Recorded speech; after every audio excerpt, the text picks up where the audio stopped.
네, 5번째 자바 교육 시작하겠습니다.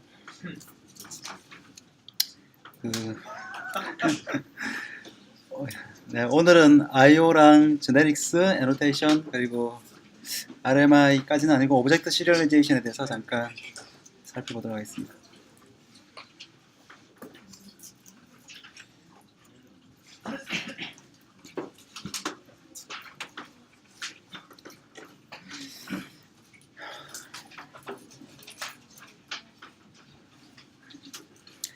먼저 지난 시간에 했던 것 잠깐 리뷰를 하겠습니다. 먼저 이제 포크 조인 프레임워크랑 그리고 이제 컨커런트 컬렉션들 잠깐만 되짚어보고 넘어가도록 하겠습니다.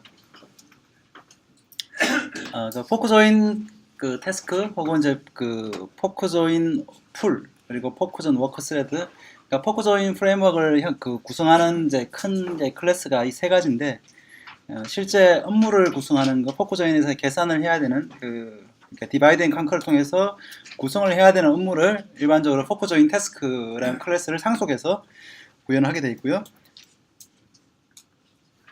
이게 그 포크 조인에 해당하는 스레드 풀, 그러니까 특별한 스레드 풀을 형성하는 것이 이제 포크 조인 풀이고, 그리고 그 안에서 포크 조인 워커 스레드라고 해당하는 스레드들은 포크 조인 워커 스레드라는 클래스를 통해서 구현이 되어 있습니다. 기본적인 알고리즘은 더블-엔디드 큐 덱을 통해 가지고 워크스틀링 기법을 사용해 가지고 먼저 일을 마친 놈이 다음 일들을 계속해서 처리할 수 있는 방식을 구현하고 있다고 말씀드렸는데, 오늘 리뷰할 부분은 실제로 그러면 우리가 이제 콜을 할 때, 외부에서 콜을 할 때는 주로 이제 포크 조인 풀을 통해서 이제 콜을 하게 됩니다. 그래서 포크 조인 태스크 안에서 이제 콜하는 방식들은 대부분 다 이미 이제 포크 조인 태스크가 실행된 안에서 디바이드 앤 컨커를 통해서 계속적으로 뭐 분할을 한다든지 두 개씩 분할을 하고, 그 다음에 실행할 때는 이제 포크 조인 태스크를 이용해서 콜을 하는데, 그러니까 외부에서 아직 이제 포크 조인 풀을 만들지 않았을 때 처음에 할 때는 포크 조인 풀에다가 인보크 하면은 거기다가 포크 조인 태스크의 첫 번째 걸 줍니다. 그러면 여기 루트에 해당하는 태스크가 여기 넘어가게 되고, 그렇게 되면은 이 포크 조인 풀, 그러니까 이 스레드 풀에서 포크 조인을 위한 전용 스레드 풀에서 내부적으로 이 주어진 루트 태스크에 대한 조인을 콜하게 됩니다. 그러면은 이 조인이 콜되면은 태스크는 크게 포크랑 조인 그리고 인보크 세 가지로 이게 구성이 되는데, 조인은 자기 자신에 대해서 실제로 unpush myself란 말은 뭐냐 하면은 현재 루트 태스크가 인보크가 들어가면은 이 스레드를 위한 어떤 큐, 그러니까 더블-엔디드 큐인데 덱에 이 태스크가 들어가게 되고요. 이 태스크에서 자기를 뺍니다. 지금 하나밖에 없으니까, 한 놈만 딱 들어왔으니까 루트 태스크 조인이 불리면서 자기를 탑에서 뺍니다. 탑이 하나밖에 없으니까 현재는. 그러면 자기 자신을 빼가지고, 그리고 이그젝이 실질적으로 그 태스크에 해당하는 내용을 정의하는 부분이고요. 그리고 난 다음에 맨 마지막에 가서 이그젝을 한 그 결과를 가져오기 위해서 조인을 콜하게 됩니다. 내부적으로 다시 조인을 콜하게 되는데, 어쨌든 이렇게 조인을 콜하게 되면 전번에 보셨듯이 기억날지 모르겠는데, 우리가 이제 피보나치 태스크라는 걸 하나 만들어 가지고 이렇게 피보나치 수요를 계산하는 것을 가지고 제가 간단하게 20을 첫 번째 숫자를 줬습니다. 그러면 이제 걔가 안에 들어가 가지고 19랑 18에 대해서 포크를 하게 되고, 그리고 그놈들은 또 안에 들어가서 19는 18, 17을 콜하고, 뭐 이런 식으로 18은 17, 16을 콜하고 뭐 이렇게 되겠죠. 그렇게 해서 디바이드 앤 컨커를 계속 해나가는 방식인데, 내부적으로 그러면 이그젝에서 실제 태스크 이그젝에서 내부적으로 포크 조인 풀이 아니라 포크 조인 태스크의 인보코어를 콜하겠죠. 그러면 이제 차일드 태스크 1과 차일드 태스크 2, 그러니까 차일드 태스크 1이 이제 19고 이제 18이 되는 거죠. 두 번째 게.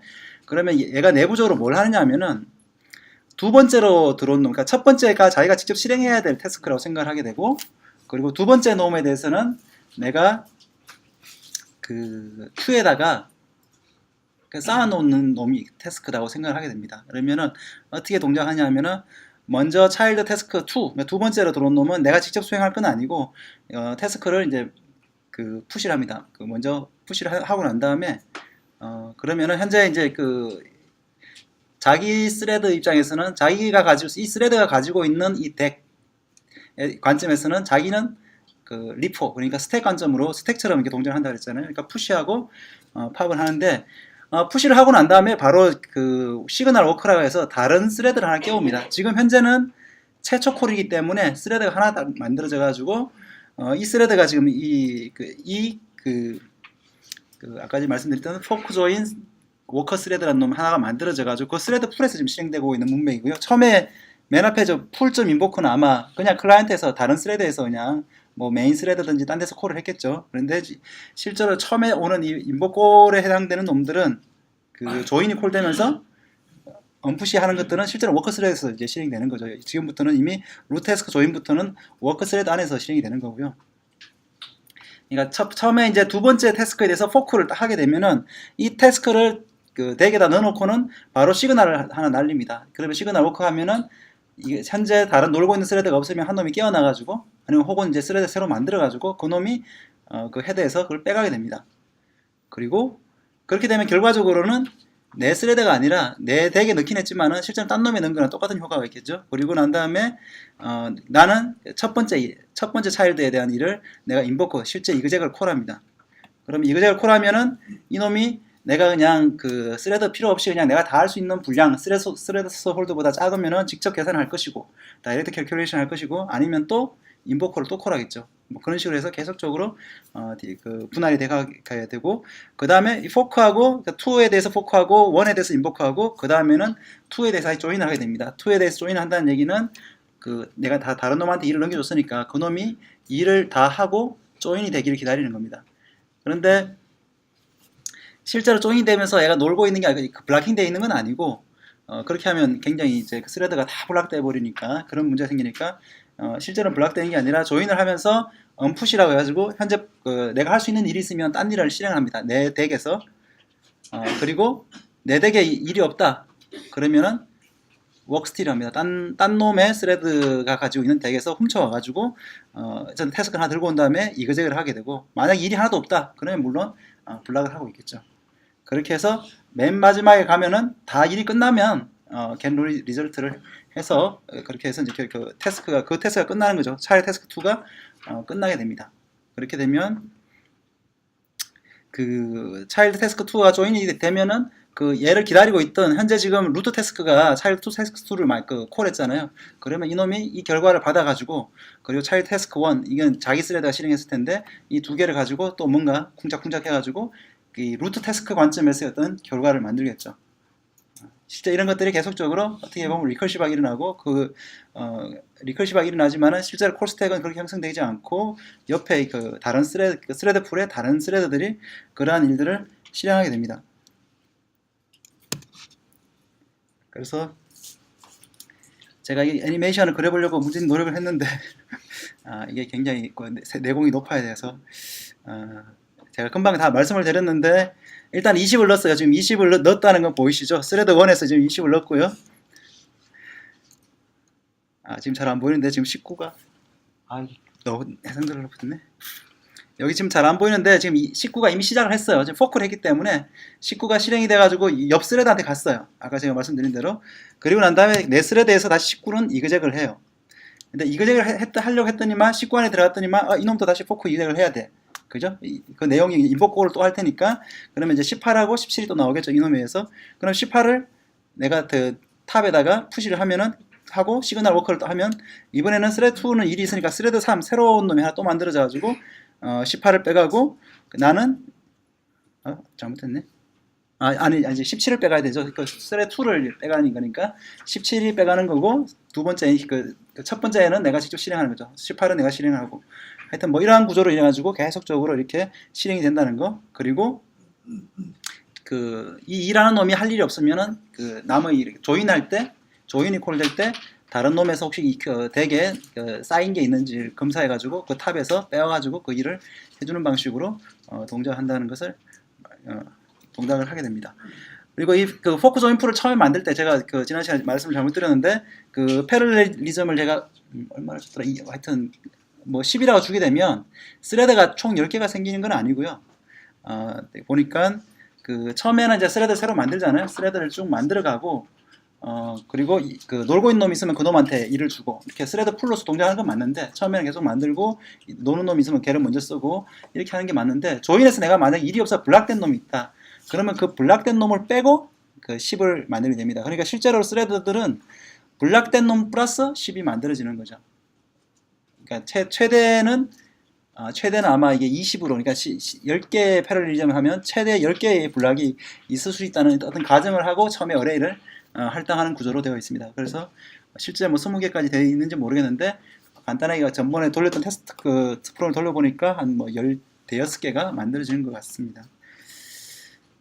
네, 아까 전에 말씀드린 대로 그리고 워크스틸은 스레드가 조인을 하려고 할 때 그러니까 그 첫 번째 차일드에 대해서 포크하고 두 번째 차일드에서 포크를 하고 첫 번째 차일드에서 엑시큐트를 이그젝을 하고 그러고 난 다음에 두 번째 차일드에 대해서 조인을 하려고 할 때 이때 내가 할 일이 없으면 워크스틸을 할 수 있습니다.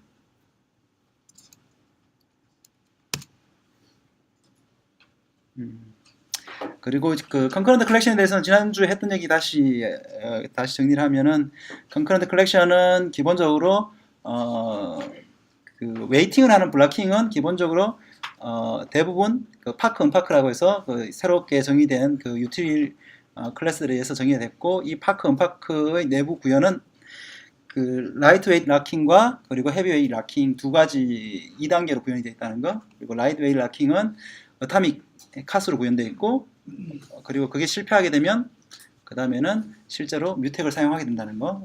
그 부분에 대해서 제가 말씀을 드렸고요. 하여튼 그 기본 위에서 파크 언파크 위에서 앱스트랙트 큐드 싱크로나이즈라는 걸 통해 가지고 내부적으로 32비트짜리 상태를 가지고 이걸 가지고 뭐 별의별 그 상태를 기준으로 해가지고 뭐 어콰이어와 릴리스를 혹은 어콰이어 쉐어드 뭐 이런 것들을 구현을 한다고 말씀을 드렸습니다. 그래서 리엔트런트 락과 뭐 리엔트런트 리드 라이트 락 그리고 퓨처 태스크 뭐 이런 것들이 만들어진다고 말씀을 드렸고 그보다 약간 더 이제 상위의 컬렉션들이 고란 리엔트런트 락과 컨디션 같은 것들 위에서 만들어지는데 대표적인 것들로 이제 카피 온 라이트 어레이 리스트 혹은 셋이 있는데 이거는 변경이 있을 때만 그러니까 뮤터블한 오퍼레이션은 그 리엔트런트 락을 사용하고 그렇지 않은 경우에는 그냥 현재의 스냅샷을 직접 액세스해서 리드를 하는 그런 리드 모스틀리 하고 컨텐션이 심한 경우에 사용한다고 말씀을 드렸고요. 그리고 링크드 블락킹 큐는 헤드와 테일 두 개의 그 접근하는 방식을 락을 바꿈으로 인해 가지고 테이크 락과 풋 락을 구분할 수 하는 그러니까 락을 두 개로 나누는 그런 기법을 사용한 알고리즘을 사용했다고 말씀드렸고 컨커런트 해시맵은 락 스트라이핑이라 해서 락을 적절한 개수로 뭐 내가 락을 20개를 쓰겠다 하면 20개로 스태틱하게 나누는 거죠. 그러니까 미리 그 락을 나누는 개수를 상정하고 그 락 개수는 변경할 수가 없고 그에 따라서 해시맵 컨커런트 해시맵 안에 실제로는 그럼 락별로 20개의 해시맵 작은 해시맵이 따로 있어가지고 해시 값의 레인지별로 다른 해시맵에 들어가도록 되어 있는 그러한 구조의 해시맵이라고 말씀을 드렸고 그리고 그때조차도 내부적으로 각 해시맵들은 작은 해시맵들은 세그먼트라는 이름으로 그 리엔트런트 락을 상소받아서 구현이 되어 있는데 개사할 때는 볼로타일로만 해가지고 실질적으로는 락을 전혀 쓰지 않는다는 거 그 부분에 대해서도 말씀을 드렸습니다. 그리고 컨커런트 스킵 리스트 맵은 그 트리 맵 그러니까 소티드 맵의 그 컨커런트 버전이라고 말씀을 드렸고 이거는 그러니까 소팅되어 있는 그런 맵인데 제가 잠깐 설명을 드리면 실제로 내부적으로 1부터 이렇게 10까지 소팅되어 있는 어떠한 밸류를 가지고 있다 그러면 맨 밑에는 단순한 링크드 리스트인데 이 링크드 리스트를 빠르게 순차하기 위해 가지고 그 중간에 인서트가 될 때마다 위쪽으로 해가지고 숏컷들을 계속 만들어주는 그러한 방식으로 되어 있는 게 스킵 리스트. 그러니까 실제로 여기서 보면 1에서 4로 간다 그럴 때는 바로 그 두 번째 맨 꼭대기에서 두 번째로 가면 바로 1에서 4로 갈 수 있잖아요. 이런 식으로 해가지고 바로 건너뛸 수 있기 때문에 이 알고리즘을 스킵 리스트라고 그러고, 이 스킵 리스트를 컨커런트한 방식으로 볼로타일을 써가지고 구현을 했다는 거 알아두시면 될 것 같고, 일단 이게 이제 컨커런트하게 소팅이 되어 있는, 그러니까 자바에서 제공하는 컨커런트하게 소팅된 맵이다. 이 부분은 알아두시면 좋을 것 같습니다.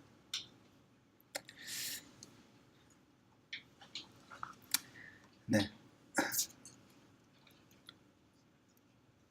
그 이외에도 몇 가지 이제 컨커런트 컬렉션들이 존재를 하는데, 제가 그 테스트를 좀 해보니까 뭐 컨커런트 뭐지 트랜스퍼 큐 같은 것들이 있긴 한데, 실제로 이게 뭐 컨커런트 블락킹 큐하고 기능적으로 크게 다르지 않은데 성능이 오히려 떨어지고 해가지고 일단 그런 부분들은 제가 무시를 했습니다. 그리고 컨커런트 해시 맵은 그 V8이 지금 나와 있는데 아직까지 자바 JDK 8이 파이널라이즈 안 됐기 때문에 나와 있긴 한데, 그쪽은 간단하게 말씀을 드리면 그 기본적으로 버킷, 그러니까 그 해시 맵이라는 게 버킷이잖아요. 근데 버킷을 레드 블랙 트리로 구현을 하고, 역시 이걸 다 볼로 타일로 액세스해서 가능하면 그 스냅샷에서 계속적으로 동시에 액세스가 있더라도 락을 최대한 회피를 하려고 구현을 한 방식으로 되어 있고, 그 실제로 그러니까 풋할 때도 락을 쓰지 않는 방식으로 구현이 되어 있습니다.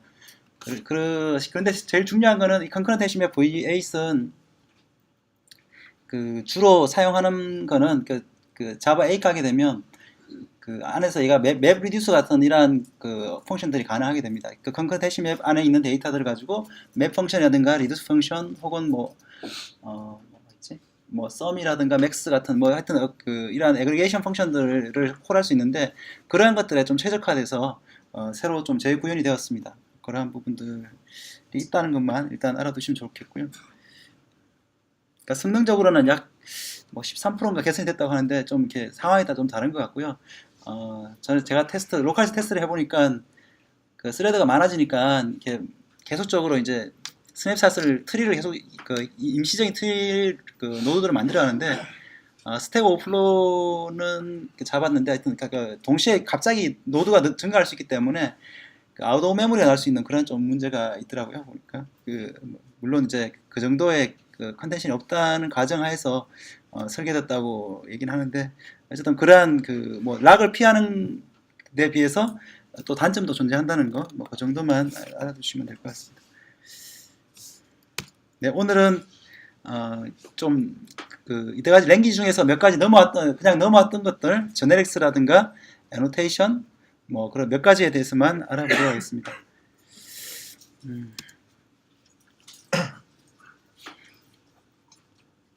네, 제네릭스는 그 C++의 템플릿에 해당되는 그 자바의 그 파라메터라이즈드 타입이고요. 그러니까 그 실제로 타입에 변수가 들어가 있는 타입, 뭐 이렇게 이해를 하시면 될 것 같고, 이게 자바에서 구현하는 방식 자체가 이게 그 백워드 컴패티빌리티 때문에 기존에 이게 JDK5부터 그 랭귀지에서 이제 제네릭스를 지원하게 되는데, 기존에는 제네릭스 지원하지 않았기 때문에 그 버추얼 머신에서는 제네릭스 타입이라는 자체가 존재하지 않았습니다. 그래서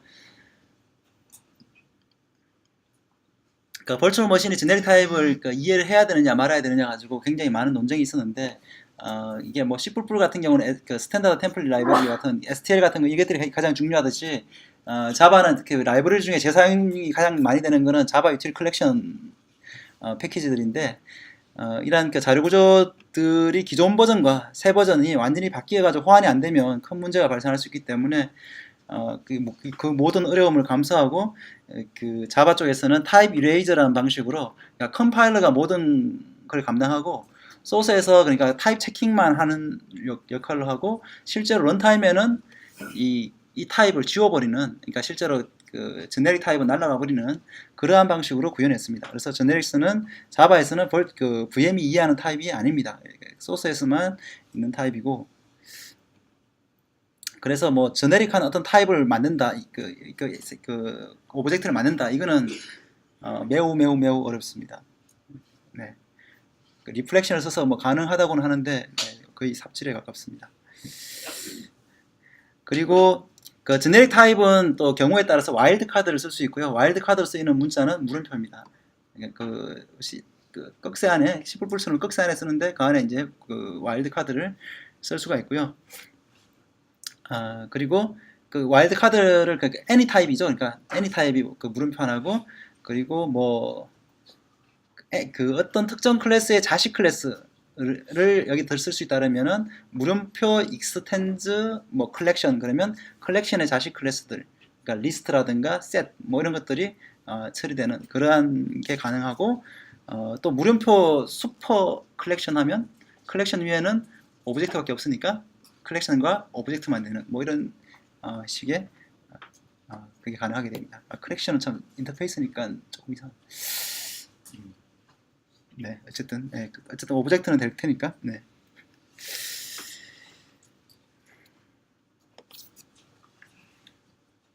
네, 그래서 그 선언을 할 때 제네릭 클래스랑 인터페이스, 제네릭 메소드, 뭐 클래스랑 인터페이스 레벨에서 그 타입을 그 파라메트라이즈 타입을 지정할 수 있고요. 아니면 메소드 레벨에서도 메소드의 아규먼트가 파라메트라이즈 될 수가 있고 그러한 부분들을 사용하게 됩니다. 그리고 런타임에는 원칙적으로 제네릭 사용할 수가 없는데 그래도 클래스 리플렉션 그러니까 한마디로 리플렉션 사용하는 거죠. 리플렉션 자바란 클래스에 이렇게 t 그러니까 타입을 써가지고 일부 사용이 가능합니다. 그래서 뭐 타입 그 t가 만약에 제네릭스라 그러면 ut 이게 절대 불가능하고요. 그 어레이 같은 것도 뭐 당연히 안 되게 됩니다.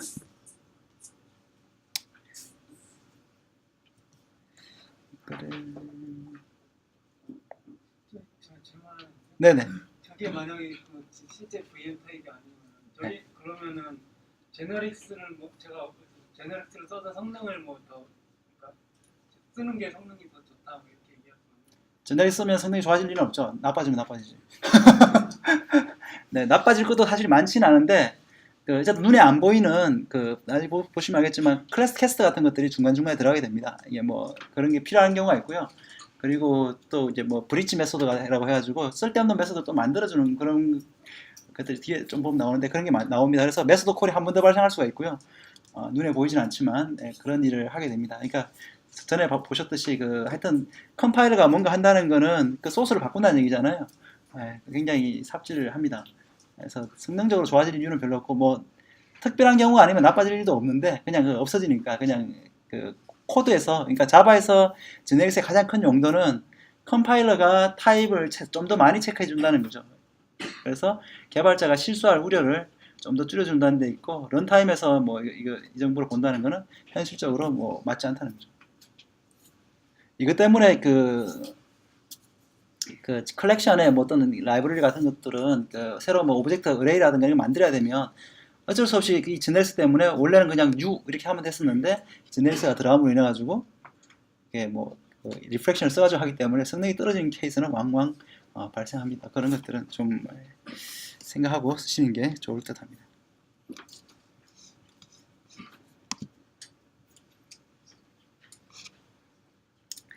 네, 어레이가 자바에서 어레이라는 것은 그 어레이 대괄로 있는 것 자체가 하나의 클래스잖아요. 그 인트 어레이 그러면 인트 어레이라는 클래스가 있는 거거든요. 실제로는 그 다 그 클래스고 그러니까 인트 자체는 프리미티브지만 인트 어레이는 클래스가 되는데 그런데 어쨌든 뭐 어레이도 마찬가지로 제네릭하게 크리에이트하는 거는 현실 불가능합니다. 우리가 그 제네릭 타입의 T 이런 게 있다 그러면 T 어레이 이거는 이제 소스상에서 존재를 하지만 VM상에서 존재하지 않는 거기 때문에 그럴 수밖에 없는 거고요. 네. 그리고 그 어레이인 경우에는 와일드 카드조차도 그 아까 전에 그 바운드된 그러니까 슈퍼나 익스텐즈를 쓰는 것도 안 됩니다. 그 얘기가 아니구나.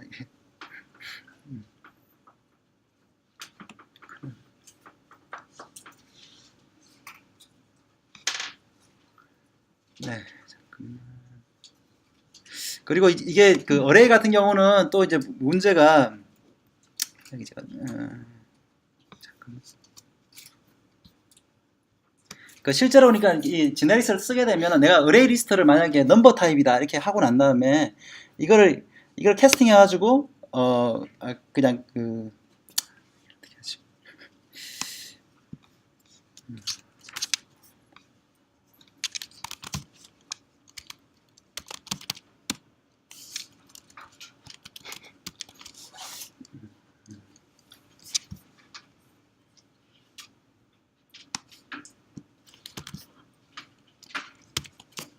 자, 이런 식으로 선언을 하게 되면은 지금 이게 이제 그 넘버라는 자바랑 넘버라는 어떤 타입으로 그 어레이 리스트를 선언했잖아요. 근데 실제로는 이게 컴파일 되고 나면 이게 없어지니까 실제로는 어레이 리스트인 거거든요. 그러니까 VM 입장에서는 이렇게 그 리스트 이거는 뭐 리스트의 오브젝트랑 거의 비슷한 뜻이 되는 거잖아요. 이렇게 하더라도 큰 문제가 없는데 이놈을 이렇게 하더라도 이렇게 하면은 그러니까 실제로 이 어레이 안에 들어가 있는 거는 그 넘버가 들어가 있는데 이렇게 스트링으로 캐스팅을 하더라도 캐스팅도 아니죠. 이거는 그냥 어사인을 하더라도 워닝이 발생하지 않습니다. 워닝만 발생합니다. 컴파일 에러가 나지 않고 이런 걸 가지고 이제 그 뭐라 그러나 그 내부적 어레이 리스트 안에서는 어레이를 할당하기 때문에 이때 할당할 때 그 실제로 이게 어레이 리스트에 애드할 때는 넘버를 애드할 거잖아요. 그렇기 때문에 이게 만약에 스트링 이렇게 하게 되면은 나중에 이게 하다 보면은 이게 문제가 발생하게 됩니다. 이거를 뭐 캐스팅하고 하다 보면은 나는 리스트 스트링이라고 지금 이걸 쓰고 있는데 사실은 리스트 넘버니까 이제 문제가 발생하는데 이걸 가지고 그 여기 전문용어로 힙 폴루션이라고 합니다. 자바 힙에 대한 그 오염이 됐다. 뭐 이런 얘기를 하는데 이게 이 모든 것들이 실제로 벌추얼 머신 상에서는 그 이 타입 자체가 없기 때문에 그냥 리스트라는 타입밖에 없기 때문에 발생하는 좀 독특한 현상입니다. 그래서 그 제네릭스는 그 자바에서 제네릭스는 굉장히 좀 뭐랄까 그 코드의 편의상을 위해서 구현되어 있고 그리고 백워드 컴패티빌리티 때문에 고민이 됐지만은 실제로는 굉장히 좀 욕을 많이 얻어먹고 있고요. 개발자들 사이에서 이것 때문에 뭐 나 앞으로 자바 안 쓴다 이런 좀 유명한 사람들이 많이 있습니다. 싱킹인 자바 쓴 사람도 이것 때문에 막 거의 자바계를 떠나는 이 많이 뭐 그런 얘기 했었고요. 네. 네.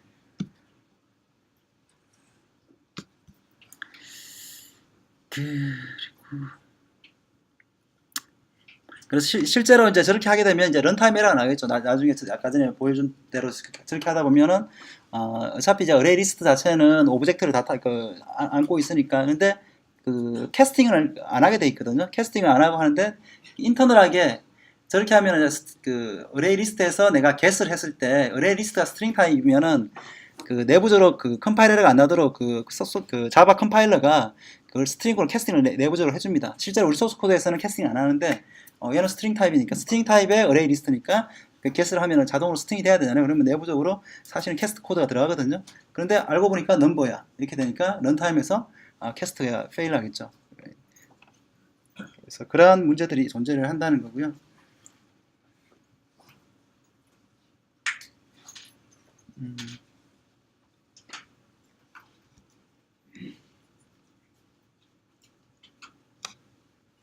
네, 어쨌든 그 가장 문제는 이제 어레이 할 때도 그 배열의 각 엘리먼트가 컴파일 시에 체크할 방법이 전혀 없기 때문에 어쨌든 이것들이 현재 타입 이레이저 방식에서는 전혀 어레이에서는 전혀 불가능한 방식이다. 그런 것들 알아주시면 될 것 같고 그리고 예를 들어서 이렇게 투 어레이 같은 것도 보면은 제가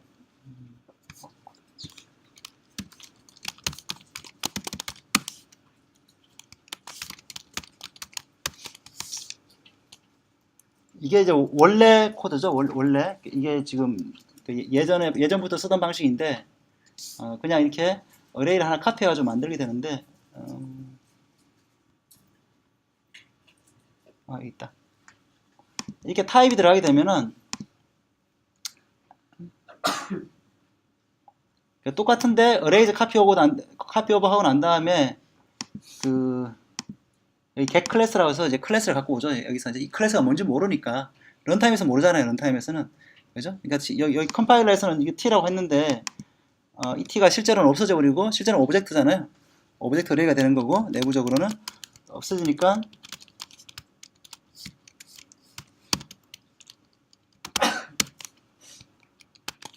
같은 카피 오브인데 기존에는 여기 보면은 이 클래스 타입별로 이렇게 새로 할당을 받아줘야 되잖아요. 이제 그 키플로시 막으려면 이 클래스에 맞게 그 어레이를 잡아야 되는데 여기 보면은 그걸 위해서 전부 다 그 뭐죠? 이렇게 리프렉션을 써가지고 실제 어레이를 만들게 됩니다. 그렇기 때문에 뭐랄까 그 제네릭 쓰는 거랑 안 쓰는 게 차이가 있습니다. 특히 어레이를 뭔가를 만든다. 어레이 만드는 것도 하나의 유객체를 만드는 건데 어쨌든 어레이를 만들 수는 있거든요. 이렇게 제네릭하게. 하지만은 다른 방법이 없기 때문에 리프렉션을 써가지고 만든다는 거. 런타임에서. 네. 네, 그러한 부분만 알아두시면 될 것 같고요.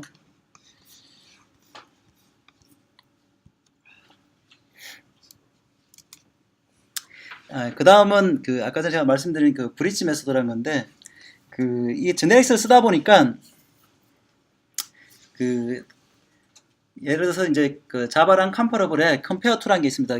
내가 뭐 소팅하기 위해서 보통 이제 컴퍼레이터 혹은 컴퍼러블을 쓰게 되는데 누가 객체 두 개가 어느 게 더 큰지를 비교하는 거잖아요. 소팅할 때 이제 쓰는 건데 원래는 이제 다 임의의 오브젝트랑 비교를 해야 되니까 기본적으로는 이제 compare to object 이렇게 되어 있겠죠. 저 오른쪽에 있는 compare to object 이렇게 되어 있어야 되는데 이게 이제 제네릭스가 되면서 compare to t 이렇게 되는 거죠. 그러니까 type t 이렇게 들어오기 때문에 실제로 내가 t가 나는 지금 현재 바이트라는 어떤 오브젝트 타입을 가지고 있어요. 그런데 결과적으로는 이 오브젝트랑 호환이 돼야 되는 거거든요. 부모에서는 compare to object이고 자식에서는 compare to byte고 뭐 이러한 문제가 발생하는 거죠. 그런데 이게 마치 같은 것처럼 보여야 되는 거죠. 마치 같은 거, 실제로 같지 않은데 마치 같은 것처럼 보인다는 게 키고요. 그래서 그리고 두 번째는 리턴 값도 마찬가지입니다. 특히 이제 우리가 컬렉션들을 순차를 할 때, 트래버스를 할 때, 이트레이트라는 걸 쓰게 되는데, 자바에서 표준이 이제 자바 유틸 이트레이트라는 방식을 통해서 순서대로 이제 이트레이션 하게 되는데, 그때 내가 이 이트레이트가 인티저에 대한 거면, next 하면은 인티저가 나와야 되고, 그리고 이게 스트링이면 next 하면 스트링이 나와야지 쓰기가 편하잖아요. 이게 어레이 리스트가 스트링에 대한 어레이 리스트인데, 거기서 이트레이트가 오브젝트 이렇게 나오면 좀 짜증 날 거잖아요. 근데 내부적으로는 당연히 그런 걸 모르니까 이트레이트는 전부 다 오브젝트를 원래는 써야 되는데 저렇게 넥스트에 인티저를 리턴 밸류를 할 수 있어야 되니까 이런 것들을 허용하기 위해서 막 컴파일러 개발자들이 굉장히 고민을 많이 했어요. 그러니까 JDK5에 이런 것들을 타입 이레이저를 써가지고 어떻게 하면 구현할 수 있을까 하는 것들을 많이 엄청나게 고민을 하게 됩니다. 그리고 그와 비슷하게 또 리턴 값만 다른 경우, 그러니까 지금 보면은 클로너블이라는 것이 만약에 이러한 t 클론 뭐 이러한 리턴 밸류가 t다. 그러니까 t라는 게 지금 현재 제네릭 타입인데 이렇게 되면 차일드는 부모의 것을 상속해야 되는데 차일드가 페어런트는 페어런트고 차일드가 익스텐즈 페어런트라면 이 리턴 값이 부모는 페어런트 리턴하고 차일드는 차일드 리턴해야 되는 거거든요. 그게 이제 자바의 OOP에서 뭐냐면은 A is B라는 원칙이 있잖아요. 차일드는 부모이지만 부모는 차일드가 아니잖아요. 그러한 원칙에 따르면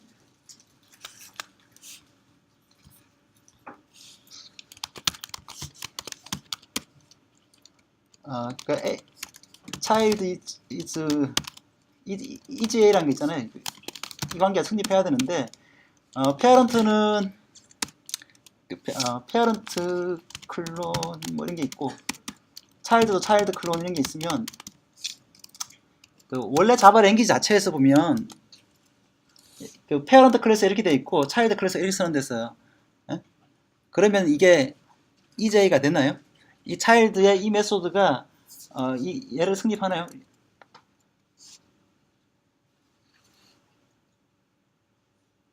성립하나?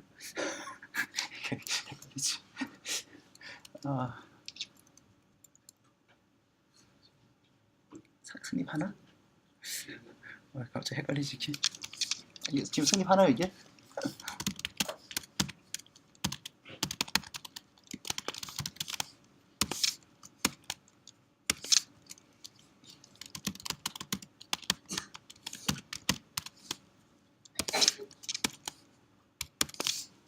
이게 차일드 맞나?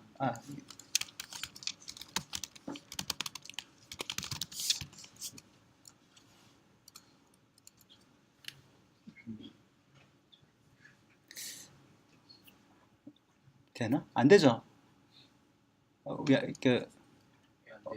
원래 안 돼야 되죠. 왜냐하면은 내가 이거 오버라이드 안 했으면은 이 클론이 리턴 값이 페어런트인데 차일드가 아니라 그랜드 차일드일 수도 있을 거고, 아니 그랜드 차일드가 아니라 얘 그 시블링일 수도 있고, 뭐 다른 놈이 다른 형제일 수도 있잖아요. 예?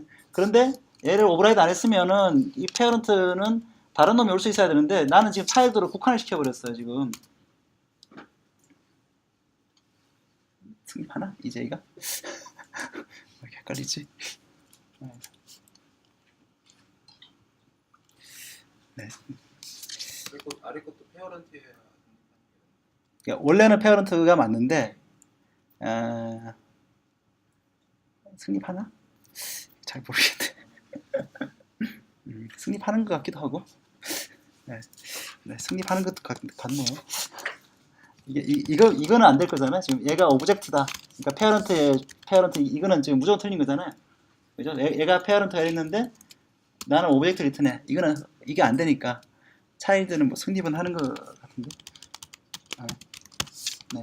그러니까 이거는 이제 그 코베리언트 리턴이라고 그러는데 어쨌든 간에 원래 그 메소드 시그너처에는 리턴 값이 안 들어있잖아요. 그래서 리턴 값은 보통 같아야 되는데 자바에서 이게 그 제네릭스가 들어오면서 이러한 경우가 발생한다는 거죠. 내가 이걸 이제 t로 선언해 버린 거죠.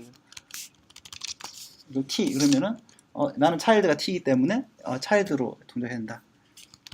네. 잠깐 헷갈렸긴 하지만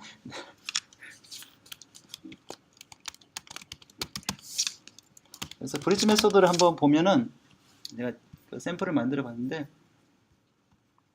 금방 이제 말씀드렸던 그건데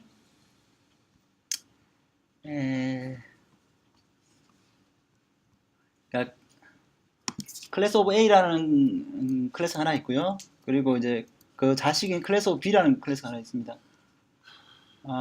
보면은 얘는 카피했을 때 COA를 리턴하게 되고 얘는 카피했을 때 COB를 리턴하게 됩니다. 일단은 자 이게 이제 승립하느냐, 예전에 사실 승립 안 했어요. 이게 리턴 값이 달라지면 메소드가 시그너처가 같은데 리턴 값이 다른 거는 컴파일 에러가 났어요. 기본적으로 사실은 그렇게 나는 게 대부분 랭귀지에서 아마 정상일 거라고, 리턴 타입 체크한다면 컴파일러가 그렇게 나야 정상인데 이거를 이제 코베리언트 리턴 밸류를 해가지고 이걸 허용을 합니다. 그러면 허용을 어떻게 할 거냐가 사실 이슈잖아요. 왜냐하면은 얘는 잘 모르겠지만 얘 자식이 얘를 가지고 와요. 무조건 얘는 무조건 있으니까. 근데 물론 이제 소스 코드에서는 이게 안 됐었지만 소스 코드에서는 이게 얘도 있고 얘도 있고 할 수는 없죠. 하나의 클래스 안에 상식적으로. 아니 시그너처가 똑같은데 리턴 값이 타입이 달라. 이거 안 되잖아요. 하지만 그거는 이제 소스 코드의 관점이고 이제 그 바이트 코드 관점에서 보면은 얘는 그냥 주소만 있는 거잖아요. 메소드라는 게 결국 주소밖에 없는 거니까 리턴 값이 다른 두 개의 그 메소드를 만들면은 상관없는 거거든요. 그래서 그런 것들을 여기다 만들어 줍니다. 그래서 내부적으로 얘 둘이가 그 카피를 콜하게 되면 어쨌든 간 COB가 카피를 콜하게 되면 무조건 얘를 콜해야 되고 COA가 얘를 콜하게 되면 무조건 얘를 콜해주면 됩니다. 서로 다른 펑션으로 만들어지게 되고 내부적으로 메소드가. 그리고 자바는 무조건 100% 다 버추얼 펑션이기 때문에 항상 그 실제 그 타입에 의해서 그 콜되는 게 결정되잖아요. 그러니까 그래서 보면은 카피는 됐지? 네.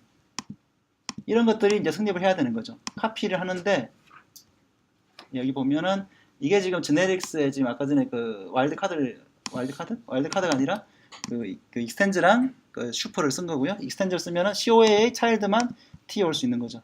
그러면 실제로 얘는 이 각각의 타입에 맞는 카피를 콜하는 방식으로 되어 있습니다. 그리고 또 하나, 그리고 compare to가 이제 comparable인데 이게 그 비교하는 거라고 했잖아요. 계산할 때 비교하는 건데 얘는 COA를 비교합니다. 자기 자신 당연히 비교하겠죠. 그리고 밑에 놈은 COP를 비교하겠죠. 그래서 물론 뭐 계산하는 건 똑같은데 일부러 그래서 여기다 구분하기 위해서 어느 게 콜되는지를 알기 위해서 이걸 넣었고요. 이것도 마찬가지입니다. 실제로는 이게 두 개지가 그냥 얘는 아예 시그너처 자체가 다른 거잖아요. 메소드 이름과 파라미터는 메소드 시그너처를 결정하는 거잖아요. 그러니까 시그너처가 다르니까 한마디로 일반적으로 우리가 펑션을 보면 그냥 오버로드 됐을 뿐이잖아요. 그 제네릭 타입을 무시해버리면, 그죠? 그냥 오버로드 됐는데 그러면 두 개가 그냥 함수가 다른 건데 마치 같은 것처럼 동작을 해야 되잖아요. 그죠? 그래서 이제 이렇게 했을 때 과연 컴파일러가 뭔 짓을 하는지를 잠깐 보여드리겠습니다.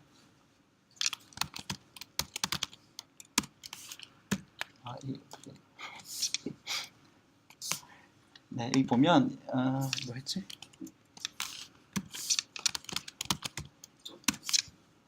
자, 컴파일러가 얼마나 힘든 일을 하는지를 보면 이제 일단 COA를 보면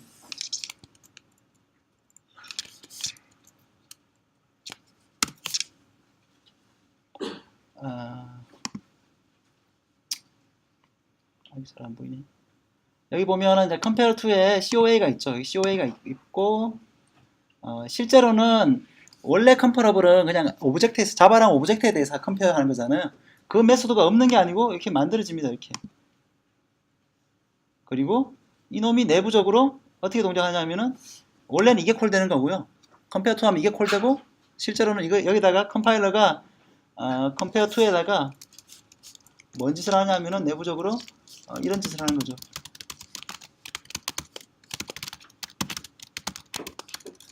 지금 그 디컴파일된 코드를 보면 이렇게 되어 있는 거죠. 지금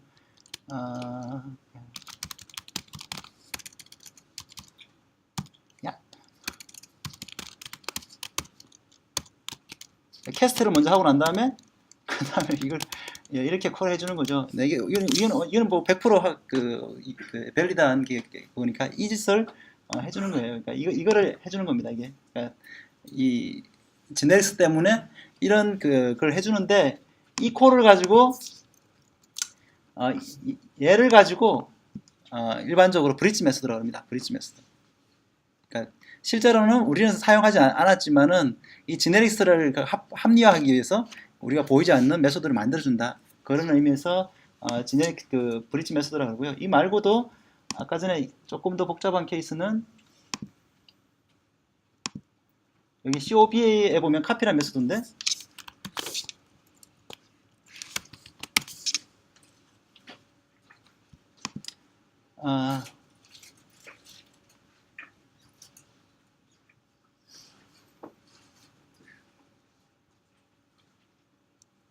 지금 얘는 페어런트에서 카피란 걸 상속 받잖아요. 기본적으로. 그러니까 지금 현재 원리적으로는 카피가 똑같은 메소드 시그니처를 가지기 때문에 부모의 그 카피 리턴 값이 COA인 거를 원래는 두 개가 있을 수 없죠. 당연히 있을 수 없지만은 그 디컴파일한 코드를 보면 여기 보면 카피 COA도 있고 여기에 카피 COB도 있어요.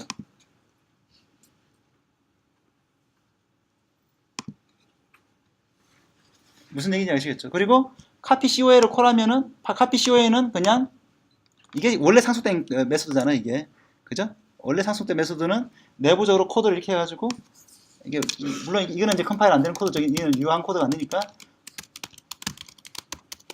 이렇게 해가지고 그냥 리턴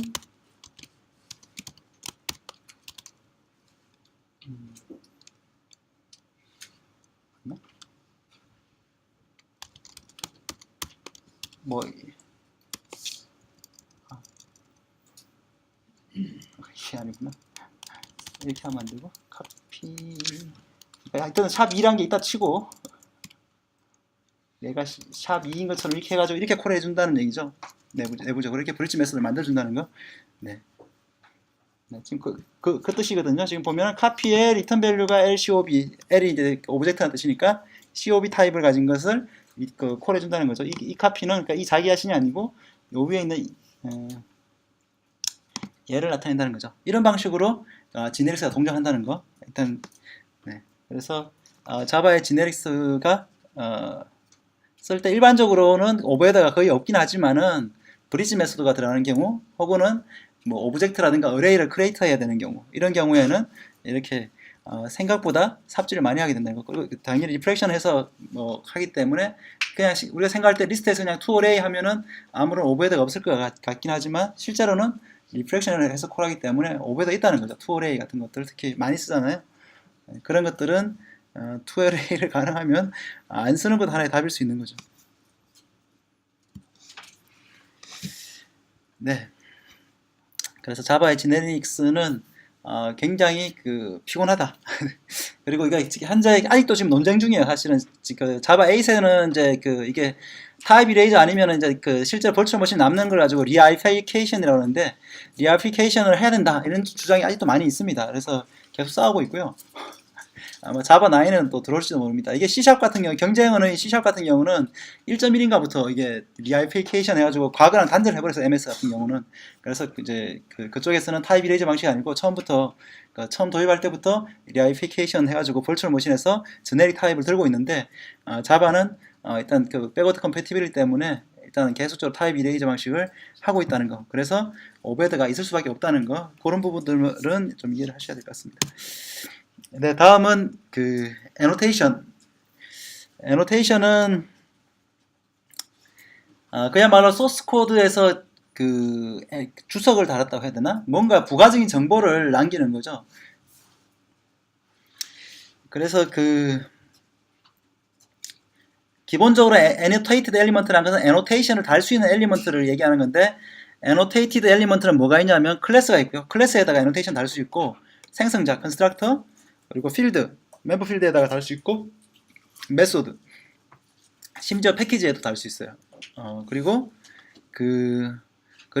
annotation은 어떤 value를 가지게 되는데, value를 가지게 되는데, 기본적으로는 primitive 타입이랑 string, 그리고 어떤 클래스, 그리고 enumeration 타입은 풀면은 클래스로 만들어진다 그랬죠. 클래스고, 그리고 annotation은 다른 annotation 타입으로도 풀리고.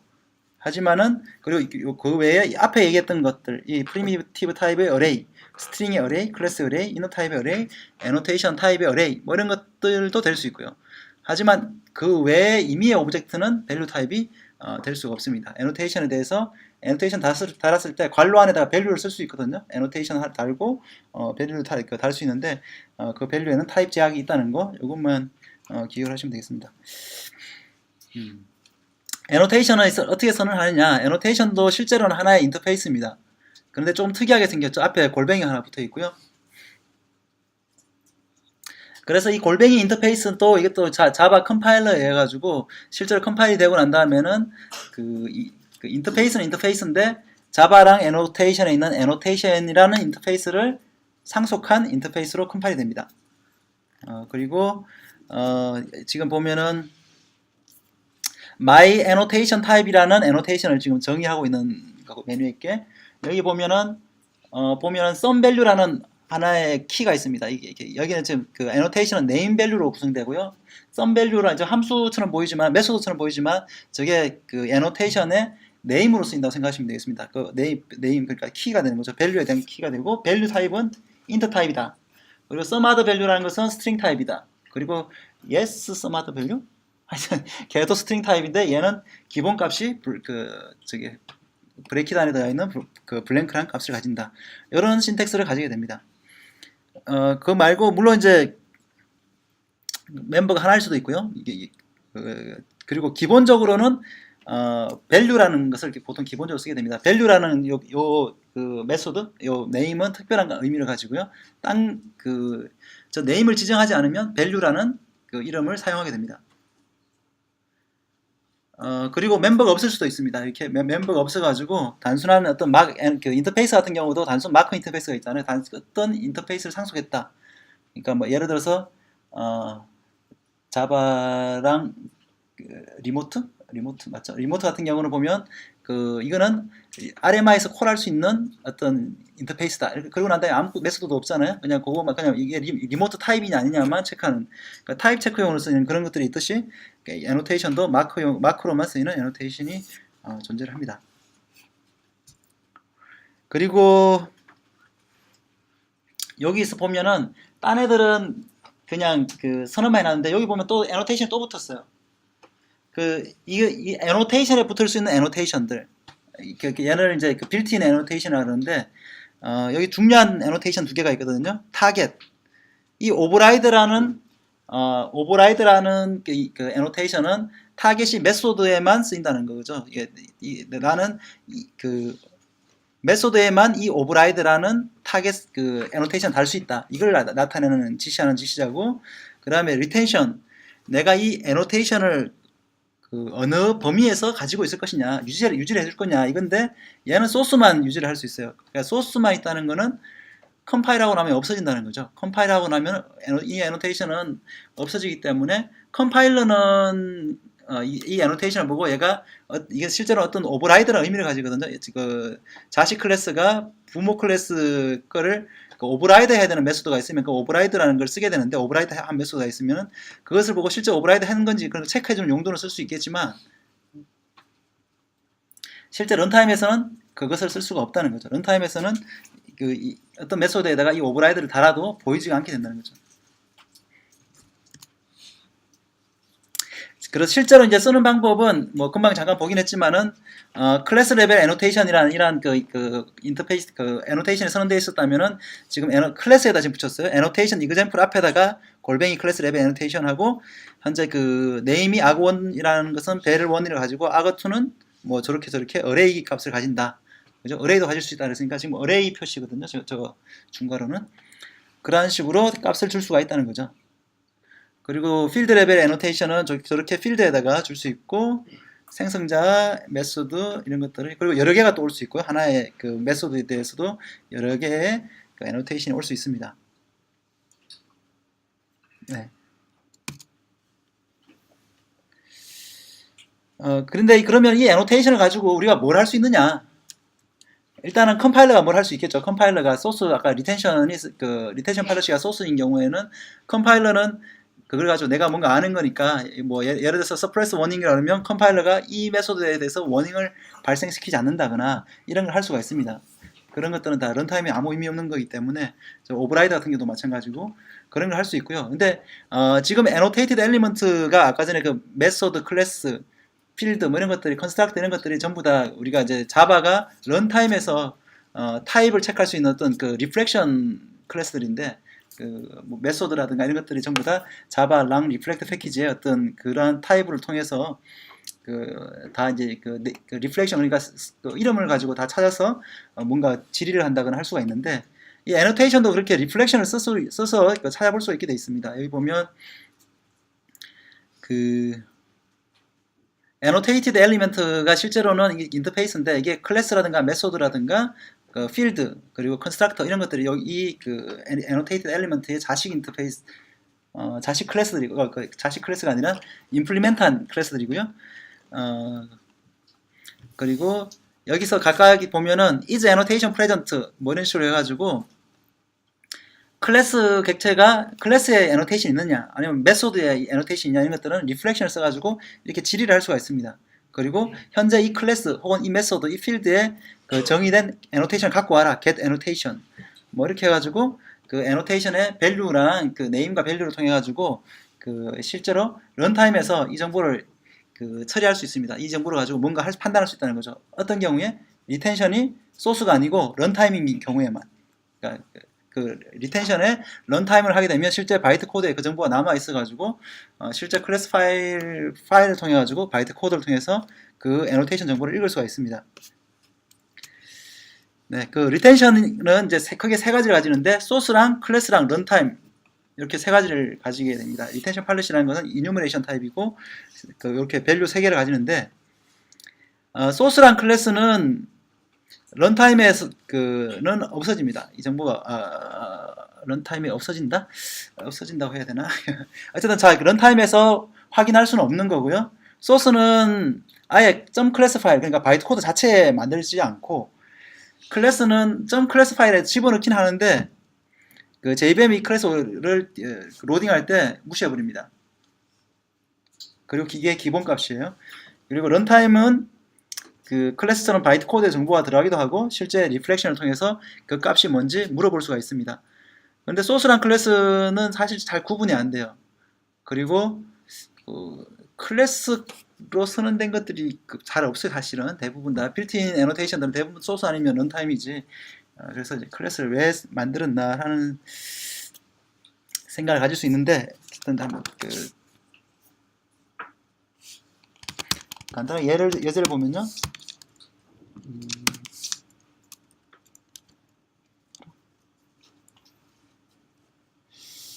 자, 여기 보면 하나 이제 클래스 마크라는 거는 제가 만든 건데 다 이제 메소드에 달 건데 얘는 리텐션 팔러시가 클래스예요. 그러니까 소스도 아니고 리듬타임도 아니고 클래스고요.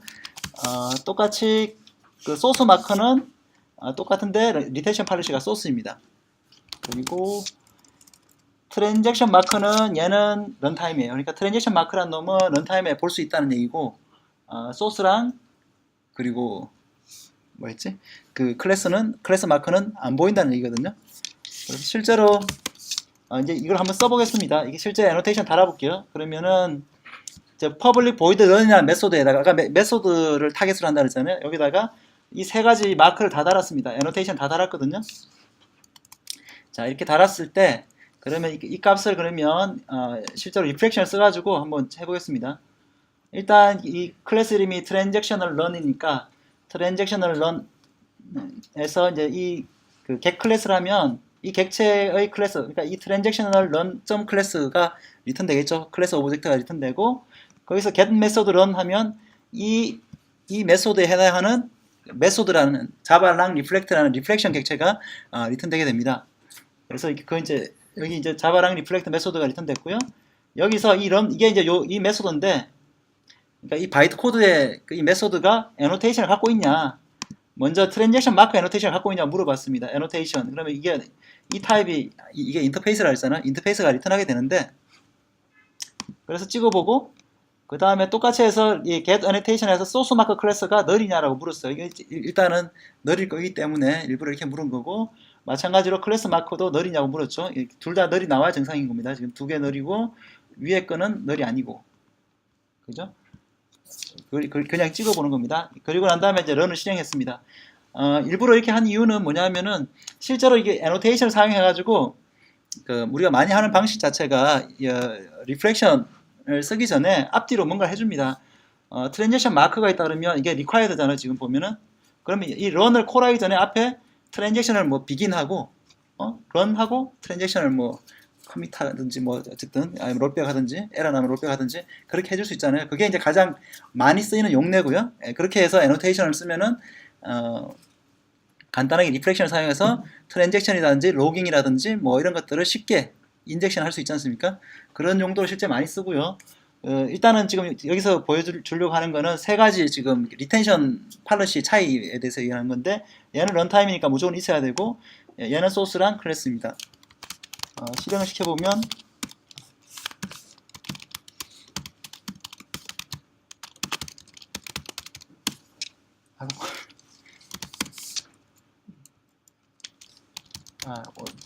간만에 패키지를 줬더니 네, 트랜지션 마크 밸류는 그 required라는 걸로 지켰죠. 지금 현재 아까 여기 required라 썼잖아요. 이뉴머레이션 타입이기 때문에 그 기본적으로 그 toString 하면 요 선언한 요 이름대로 나오게 돼 있고, 그리고 소스 마크는 exist냐 했더니만 없다. 다 널이라는 얘기잖아요. 소스 마크도 클래스 마크도 널이다. 그러면 이 클래스 마크랑 소스 마크가 뭐가 다르냐? 확인할 방법이 없잖아요. 그래도 다르다는 걸 볼 수, 다르다는 걸 어떻게 볼 수 있냐면 이 컴파일한 클래스에서 볼 수 있습니다. 이 컴파일한 클래스를 디컴파일러로 봐도 안 보이고요. 디컴파일러에는 나오는 정보가 아니고 그냥 소스 코드, 컴파일된 클래스 바이트 코드를 보면 보면은 여기 있다는 걸 알 수 있어요. 소스 마크는 여기 존재하지 않습니다. 보면 소스 마커, 소스 마크가 존재하는데 이거는 아까 전에 그 문자열이고, 실제 그 요거는 아까 전에 그 코드거든요. 소스 마크 exist하고 그 get 소스 마크 한 거고, 그 아까 전에 내가 그 넣은 거는 뭐라고 넣었지?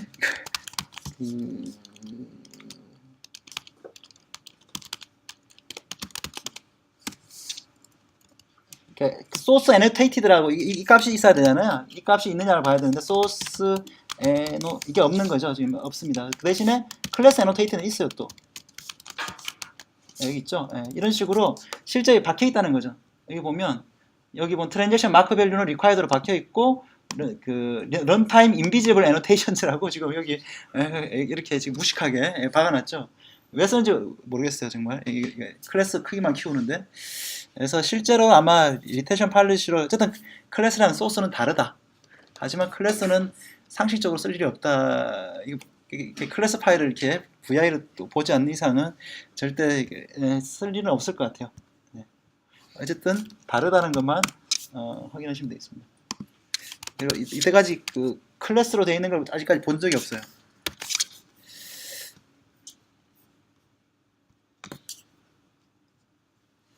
네. 그래서 아까 전에 이제 빌트인 애노테이션에서 애노테이션 자체에 달 수 있는 애노테이션 혹은 기본으로 제공하는 애노테이션 이런 것들은 이제 다 빌트인 애노테이션 하는데 앞에 거는 그 슬래시의 앞에 거는 타겟이고 뒤에 거는 이제 리텐션입니다. 오버라이드는 아까 말씀드린 대로 메소드만 적용 가능하고 소스이고 데프리케이티드는 뭐 클래스 메소드 다 적용 가능한데 이제 앞으로 이제 JDK 버전이 올라가면 안 쓸 거니까 좀 상가해달라 이런 정도입니다. 이건 컴파일러도 워닝을 내고 런타임에서도 이것을 이제 확인할 수 있게 되어 있고요. 서프레스 워닝은 컴파일러만 볼 거기 때문에 소스가 되고 어쨌든 여기도 볼 수 있겠지만은 뭐든 간에 전부 다 소스 아니면 런타임이지 클래스는 없습니다. 여기 보면 그죠? 네. 뭐 하여튼 그렇게 돼 있다는 거. 그리고 어떻게 보면 그 애노테이션 선언할 때는 타겟과 리텐션이 제일 중요하다는 거. 이게 어디 쓸 거냐? 애노테이션에다 쓸 거냐? 뭐 메소드에 쓸 거냐? 뭐 이런 것들 지정해야 된다는 거. 그리고 런타임이냐 소스냐. 그리고 클래스는 아마 쓸 일이야 생각해보면 없다고 생각이 되고요. 네, 그렇게 애노테이션을 쓰시면 됩니다. 애노테이션은 지금 점점 더 사용이 늘어나고 있고요. 그 전에 말씀드린 다이나믹 프락시라고 해서 클래스 로드 하면서 런타임에서 간단한 인터페이스의 구현체를 만드는 그런 프락시 기술이라든가 그 바이트 코드를 만드는 런타임에서 만드는 이런 기술들하고 결합해 가지고 굉장히 많이 쓰이고 있습니다. 네, 거의 다 해가는. 네, 인풋 아웃풋 쪽인데요. 자바 인풋 아웃풋은 아주 짧게 하겠습니다. 제일 그 오래된 거는 이제 스트림 IO로 해가지고 스트림 방식으로 그 굉장히 그 쓰기는 편하게 돼 있는데 성능적으로 좀 많이 좀 불리한 방식의 어떤 것들을 지원했었고요. 그 java.io 패키지에 선언이 되어 있습니다. 그 얘의 특징은 일단 그 스트림 IO의 IO는 두 가지 종류가 있고요. 바이트 스트림이 있고, 그러니까 인풋 스트림과 아웃풋 스트림이라는 클래스로 크게 대표되는 바이트 스트림이 있고, 그 다음에 자바에서는 다 그 2바이트를 캐릭터로 쓰거든요. 2바이트를. 그래서 2바이트면 16비트죠. 16비트를 캐릭터로 쓰는데 캐릭터란 타입인데 이 캐릭터의 어레이 스트링 타입을 쓰는 리드라 라이트가 있습니다. 그러니까 인풋 스트림이 아니고 여기서는 리드라고 부르고 그러니까 그 문자열에 대해서는 라이트라고 부르는 거고요. 그리고 바이트 스트림을 그 캐릭터 스트림을 바꿔주는 게 인풋 스트림 리더고요. 내보낼 때는 그 출력은 아웃풋 스트림을 라이트로 그 바이트 스트림을 그 바이트 스트림 출력을 그 캐릭터 스트림 출력으로 바꿔주는 게 아웃 스트림 라이트입니다. 그렇게 변환을 해줄 수 있다는 거 알면 될 것 같고요. 그리고 이 스트림이 여러 개의 레이어를 가질 수 있는데 이게 필터라는 개념을 제공합니다. 필터 인풋 스트림, 필터 아웃풋 스트림, 뭐 그리고 마찬가지로 필터 리드, 이거 필터 드 아닌가? 제가 잘못 쓴 것 같긴 한데, 네, 어쨌든 그 리드랑 라이트에 대해서도 이렇게 네스팅을 할 수 있다는 거. 그래서 필터링을 할 수 있습니다. 예를 들어 가지고 인풋 스트림이 만약에 소켓 인풋 스트림이다. 소켓에서 읽어드린 걸 이제 소켓 인풋 스트림이라고 부르는데, 소켓 인풋 스트림을 그 하나를 그 버퍼드 인풋 스트림에게 주면 소켓에서 읽어드린 스트림을 다시 버퍼링을 하게 됩니다. 그리고 버퍼 인풋 스트림을 다시 데이터 인풋 스트림을 하게 되면 데이터 인풋 스트림은 그 스트림을 가지고 그 뭐 리드 인트 그 밸류 타입별로 이렇게 리드 오브젝트, 리드 UTF 뭐 이런 API들을 제공하는 그러한 그 필터드 스트림입니다. 마찬가지로 방향이 반대가 되는 게 그 데이터 아웃 스트림, 버퍼드 아웃 스트림, 아웃 스트림이고요. 어쨌든 이렇게 필터라는 것들은 중첩을 할 수 있습니다. 이렇게 여러 개를 아까 소켓 인풋 스트림이 하나 있으면 이게 원래의 스트림이고 그 다음에 데이터 인풋 스트림, 버퍼드 인풋 스트림 이런 것들은 다 이제 필터 스트림이거든요. 뭐 푸시백 인풋 스트림 뭐 이런 것도 가능하고 뭐 그런 것들을 쭉 구현해가지고 하게 되면 이렇게 중첩해서 쓸 수 있기 때문에 쓰기는 굉장히 편하고요. 간단한 것들을 구현하기에는 굉장히 이 스트림 IO가 효율적이라고 할 수 있습니다. 그래서 많은 경우에 스트림 IO를 쓰는데 성능이 좀 이제 크리티컬한 부분에서는 스트림 IO는 지원하지 않는 것들이 그 이벤트 방식의 IO들을 지원하지 않기 때문에 그러니까 넘블라킹 IO를 지원하지 않기 때문에 java.io 패키지 말고 java. UIO라고도 많이 부르는데 이거 넘블라킹 IO라고 불러달라고 어디 써 있더라고요. 내가 다 UIO인 줄 알았는데, 네, 그래서 네, 어쨌든 넘블라킹 IO를 나타낸다. 그것만 알면 될 것 같고, 이 자바 NIO 패키지에 있는 애들은 기본적으로 제일 중요한 게 애들은 스트림 방식이 아니고 버퍼라는 방식이 중요합니다. 버퍼가 바이트 버퍼, 뭐 캐릭터 버퍼, 뭐 인트 버퍼, 뭐 이런 그 여러 가지 이제 타입 캐스팅이 가능한데, 이 버퍼란 것은 기본적으로 그냥 그야말로 어떤 버퍼죠, 버퍼. 이 버퍼를 할당을 받아놓고 특정 사이즈의 픽스드 사이즈의 버퍼를 할당을 받고 그 안에서 그 캐패시티, 그게 캐패시티에 해당되는 거고, 그 안에서 마크 포지션 리미트라는 내부적인 어떤 그 오프셋들을 가지고 있습니다. 그것에 의해 가지고 API들을 사용해서 뭔가 처리를 하는 거죠.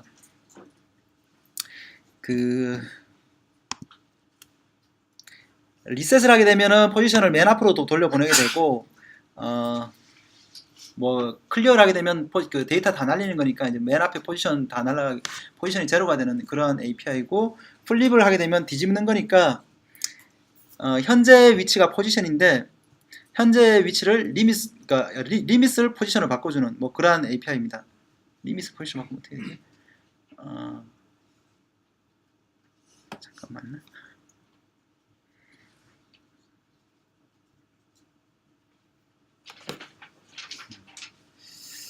네, 어쨌든 리와인드는 그냥 그 현재 그 위치만 맨 앞으로 당겨주는 그러한 API고, 데이터는 그대로 있는데 그냥 그 포지션만 맨 앞으로 가지고 오는 하여튼 그러한 API고, 이러한 것들을 통해서 그 버퍼 오퍼레이션을 하게 됩니다. 네, 그리고 그 get 하게 되면 포지션이 계속적으로 하나씩 증가하면서 증가하는 거고, 버퍼 그 풋을 하게 되면은 그 나중에 가서는 이제 버퍼가 이제 그 언더플로가 날 수가 있고요. 그리고 풋을 계속 하게 되면 그 버퍼 뒤쪽에 쌓이게 되는데, 이거는 이제 오버플로가 날 수 있는 그런 API입니다. 게스를 하게 되면 계속적으로 포지션이, 게스를 하든 풋을 하든 계속 포지션이 이제 이동을 하겠죠. 현재 포지션이 일씩 이렇게 이동을 하게 됩니다. 그리고 가능하면은 get과 put을 사용할 때 get, put은 이제 한 바이트씩 쓰는 거, 그게 한 바이트라든가 한 단위씩 쓰는 거고, 가능한 배치 오퍼레이션을 써주면은 뭐 put을 할 때도 바이트 레이로 그냥 한꺼번에 하는 것들을 사용하게 되면 내부적으로 옵티마이즈 될 수가 있기 때문에, 가능하면 버퍼 오퍼레이션 할 때는 그 벌크 오퍼레이션 그런 API들을 쓰는 게 유리하다는 거 기억해 두시고요.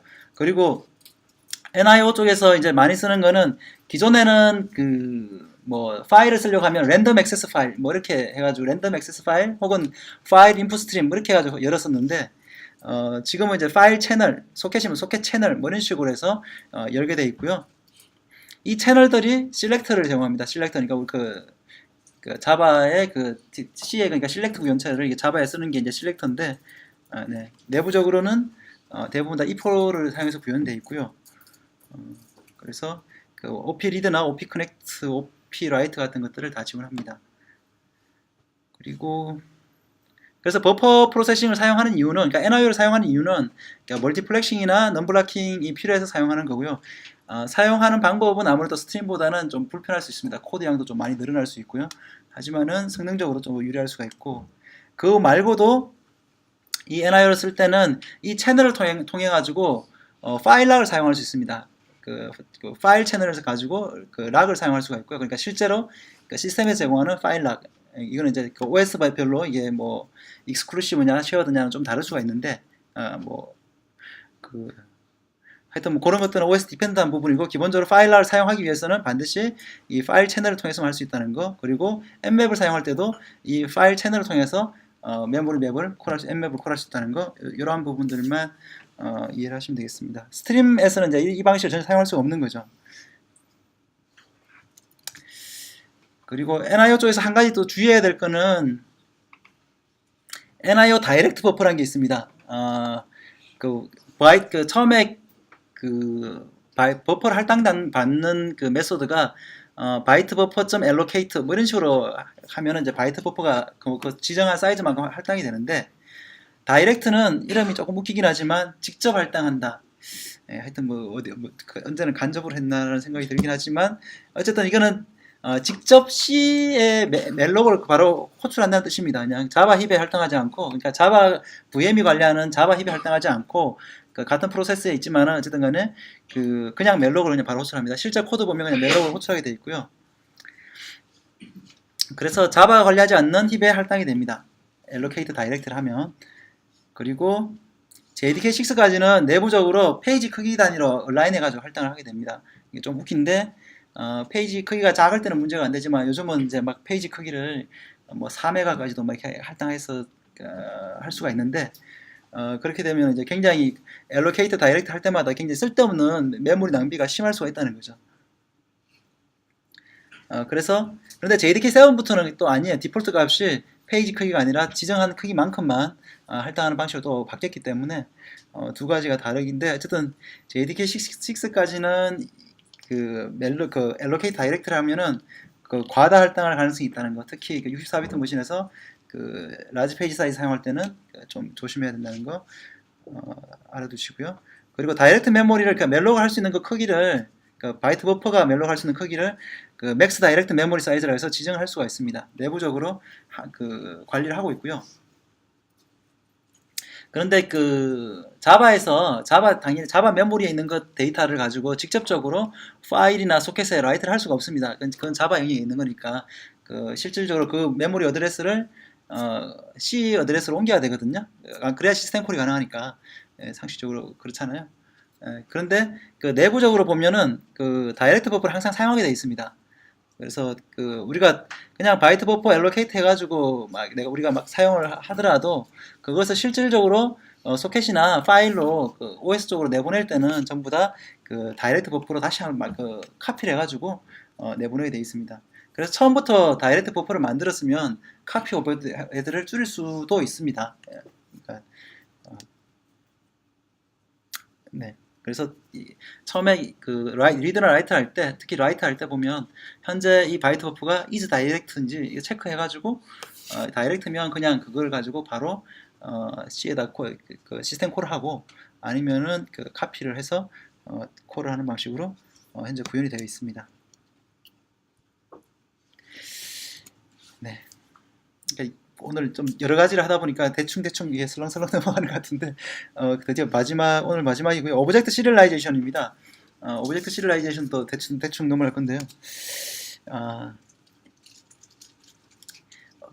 자바에서 이제 객체 직렬하라고, 이게 사실 이제 번역하기가 쉽지 않은데, 어떻게 보면 이제 오브젝트 메모리 상에 있는 버추얼 머신의 메모리 상에 있는 이 객체들을 어떤 그 퍼시스턴트한 곳에다가 저장하기 위해서 바이트 어레이 포맷으로 바꾸는 걸 가지고 이제 오브젝트 시리얼라이제이션이라고 부르는데, 이게 이제 자바 IO 시리얼라이저블이라는 인터페이스라든가 자바 IO 익스터널라이저블 인터페이스 둘 중에 하나를 임플리멘트한 오브젝트 시리얼라이제이션이 기본적으로 가능합니다.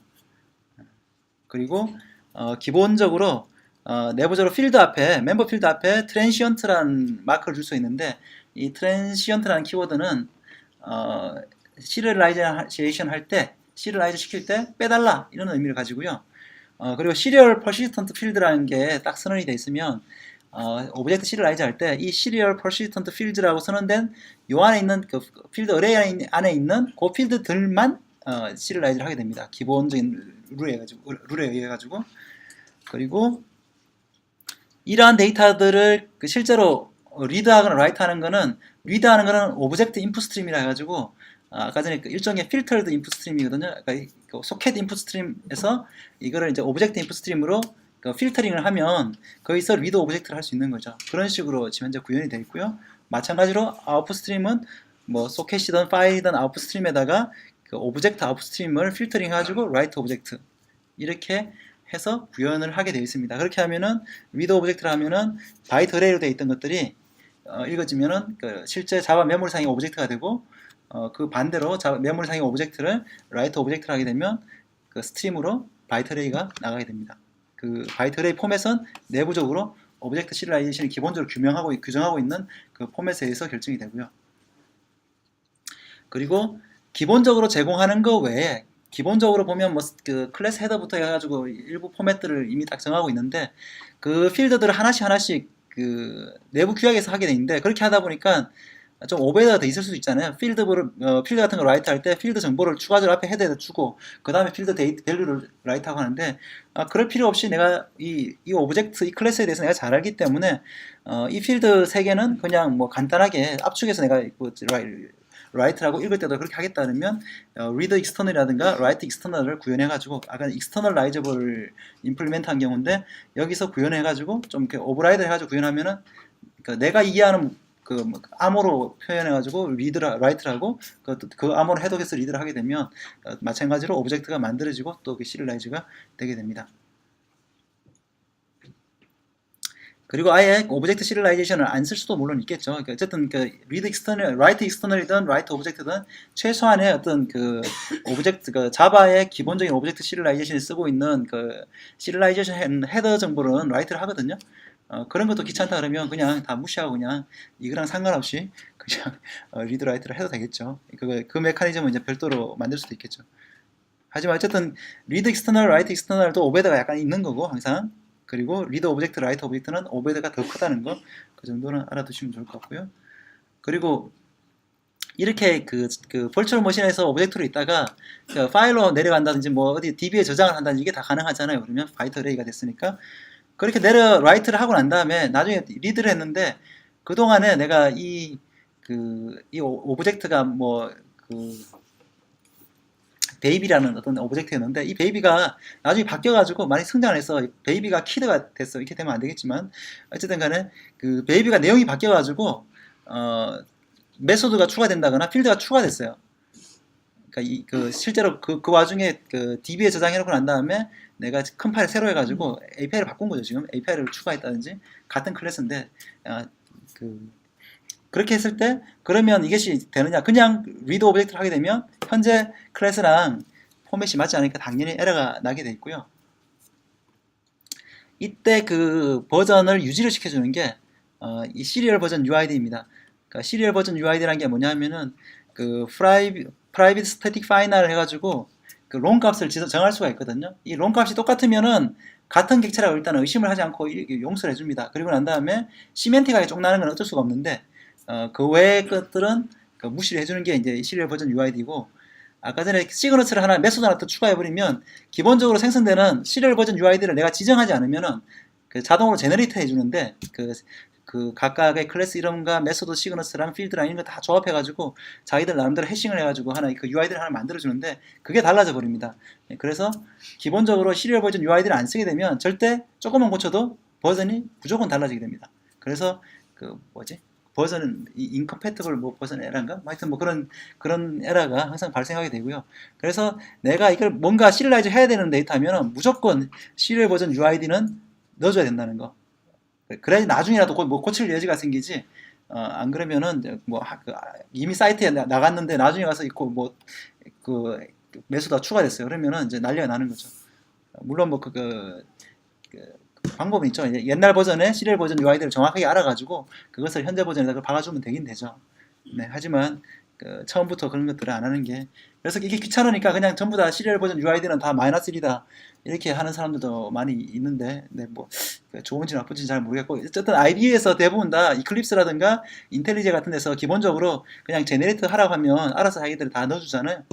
그런 기능들이 있으니까 그런 기능들 사용해주면 될 것 같습니다. 그리고 JDK 안에도 시리얼 버라는 어떤 유틸리티 툴이 있으니까 걔가 그 필드 문자열을 만들어주잖아요. 네.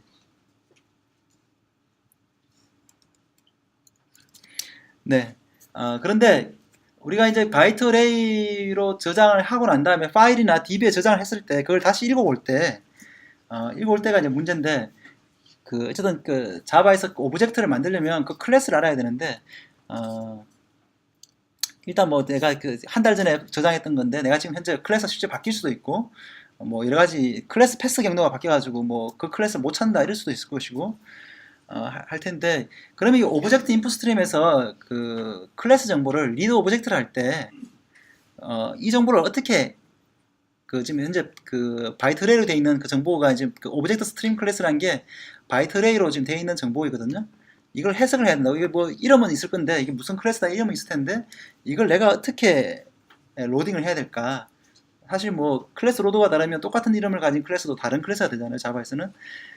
그래서 어떤 클래스 로드를 사용해서 DC를 할 거냐, 이게 상당히 이제 큰 이제 골칫거리인데, 기본적으로 그 오브젝트 인풋 스트림의 리졸브 클래스는 그 오브젝트 인풋 스트림에 있는 프라이빗 스태틱 네이티브 클래스 로드라 해서 latest user defined 로드라는 걸 씁니다. 이 네이티브라는 것은 그 JVM에서 C로 구현했다는 뜻일 테고, JNI 통해서 이게 하는 거는 그냥 콜 스택 뒤져가지고 콜 스택을 하나씩 올라가면서 현재의 그 클래스의 클래스 로드가, 그러니까 현재 콜 스택을 형성하고 있는 클래스 로드가 콜러가 그 오브젝트겠죠. 콜 스택 사이 오브젝트 콜러가 그 콜러의 클래스 로드가 널이냐 아니냐를 체크합니다. 클래스 로드가 널이라는 거는 그 부스트랩 클래스 로드, 그러니까 자바의 런타임을 로딩한 클래스 로드거든요. 이렇게 널이라는 거는 그러니까 C로 작성되기 때문에 클래스 로드가 널이고, 그렇지 않은 것들, 그러니까 그 클래스 패스에서 하게 되면 선의 F 클래스 로드라는 것이 올라오기 때문에 걔도 널이 아니고, 어쨌든 간에 시스템 rt.자르, 그러니까 런타임.자르를 제외한 다른 걸 로딩하는 것들은 전부 다 그 여기 latest user defined 로드에 해당되는 거죠. 그래서 이걸 콜하게 되면 전부 다 자바 패키지로 시작되는 것들, 이것들은 대부분 다 rt.자르에서 로딩 됐을 테니까, 만약 그쪽에 있으면 됐다 그러면 널을 리턴할 것이고요. 그러면 결국은 시스템 클래스 로드로 읽어야 되고, 그렇지 않으면은 그 콜러 스택 중에 가장 가까운, 스택 관점에서 제일 가까운 그 시스템 클래스 로드가 아닌 놈을 선택해서 그 놈을 사용해서 리졸브를 하려고 시도를 합니다. 물론 뭐 에러가 날 수도 있을 것이고, 어쨌든 그런 것들이 나중에 그 뭔가 제품을 구현하다 보면 항상 이게 뭔가 객체를 저장하고 읽다 보면 이게 항상 문제가 될 겁니다. 그때 어쨌든 이 원리를 잘 이해를 하셔야 되고요. 이게 너무 좀 애독한 거 아니냐, 너무 심한 거 아니냐, 뭐 이렇게 생각할 수, 이게 가장 이제 커먼한 케이스라고 생각하고 아마 자바 구현한 사람들이 이렇게 구현한 것 같아요. 커먼한 케이스에서 내가 지금 현재 클래스는 오브젝트 인풋 스트림이니까, 오브젝트 인풋 스트림은 어쨌든 자바가 로딩한 거냐, 자바요 오브젝트 인풋 스트림이니까, 그러면 그 걔네 클래스 로드는 널일 거고, 그 앞에 콜러가 누구였느냐, 이 리드 오브젝트를 누가 했느냐, 그걸 보면 그게 대부분 애플리케이션 클래스일 테니까 그놈의 클래스 로드가 걸릴 거라고 이렇게 게스를 하고 이렇게 이제 했겠죠.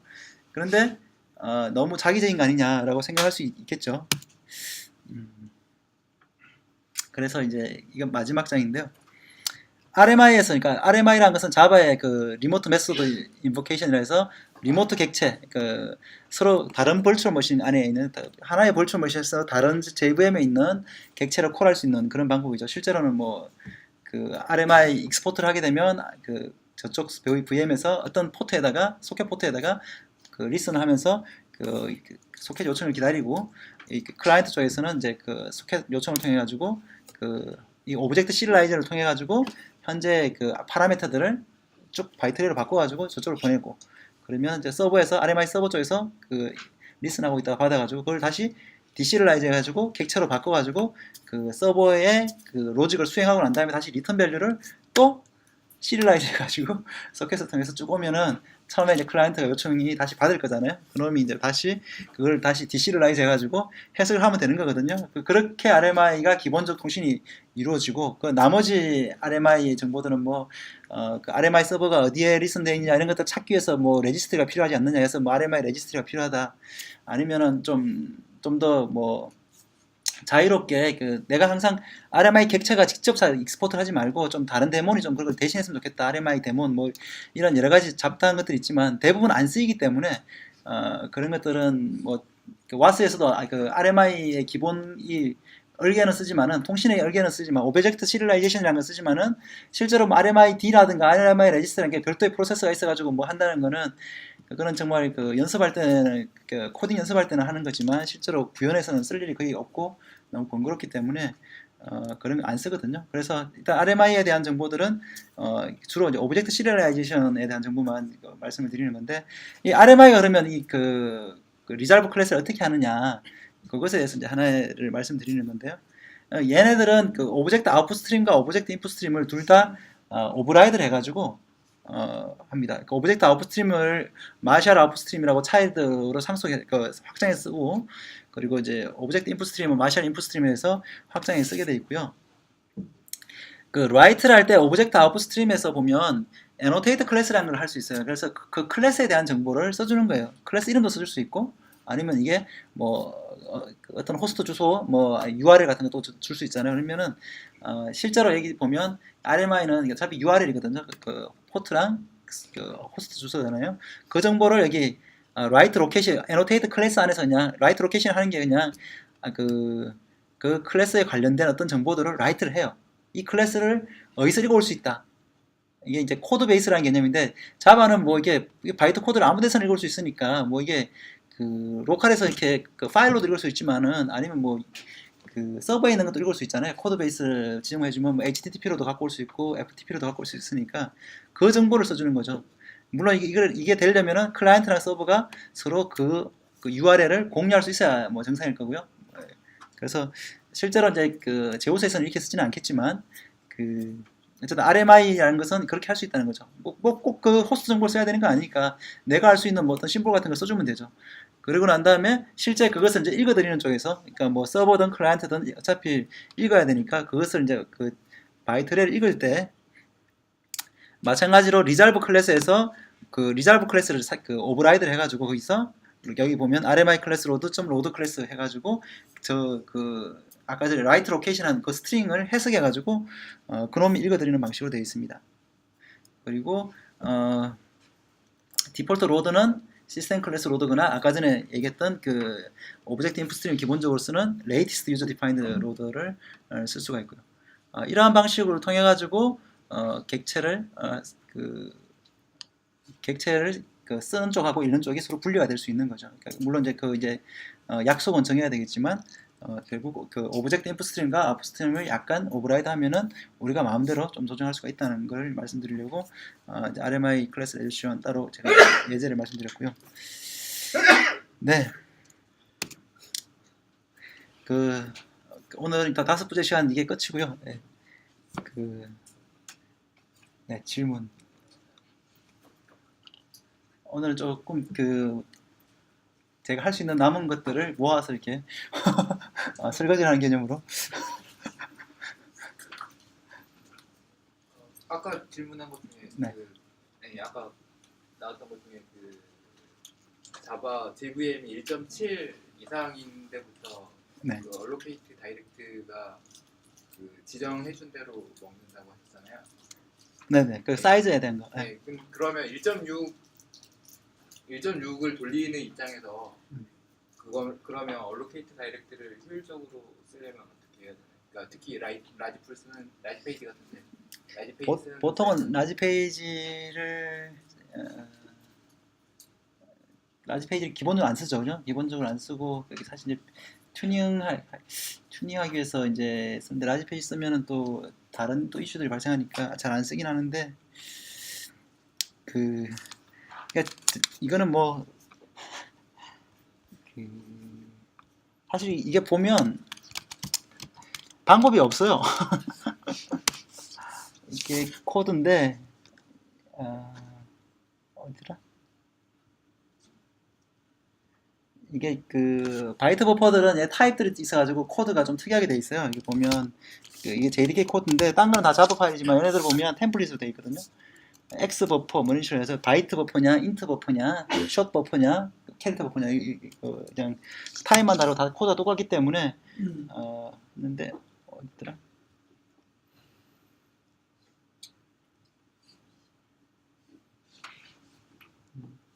allocate.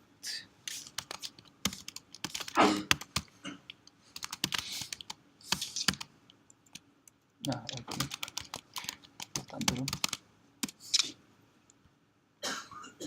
이 컨스트럭터가 그 코드인데, 네, 여기거든요. 보면은 여기 보면은 그 전체적으로 맥스 다이렉트 메모리 사이즈를 가지고 있고, 이 VM is 다이렉트 메모리 페이지 얼라인드라는 걸 물어요. 이게 그 -XX 해가지고 그 옵션을 줄 수 있거든요. 그러니까 JDK 7도 얼라인을 시킬 수가 있어요.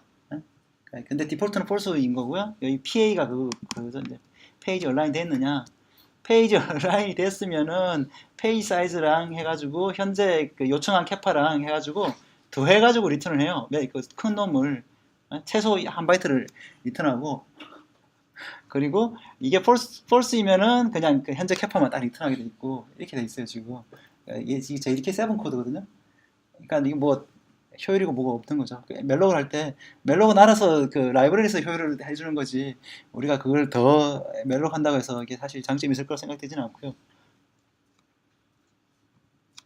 네.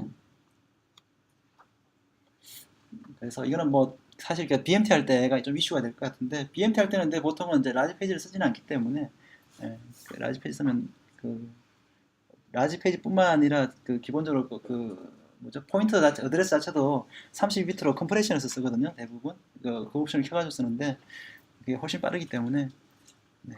그러니까 이렇게 실제 쓰지는 않을 거고 근데 굉장히 많은 힙을 써야 된다 뭐 32기가 64기가 뭐 이렇게 쓴다 그러면 조금 이슈가 될 수 있겠죠. 그보다 더 많이 또 쓰나? 네. 네, 또 질문.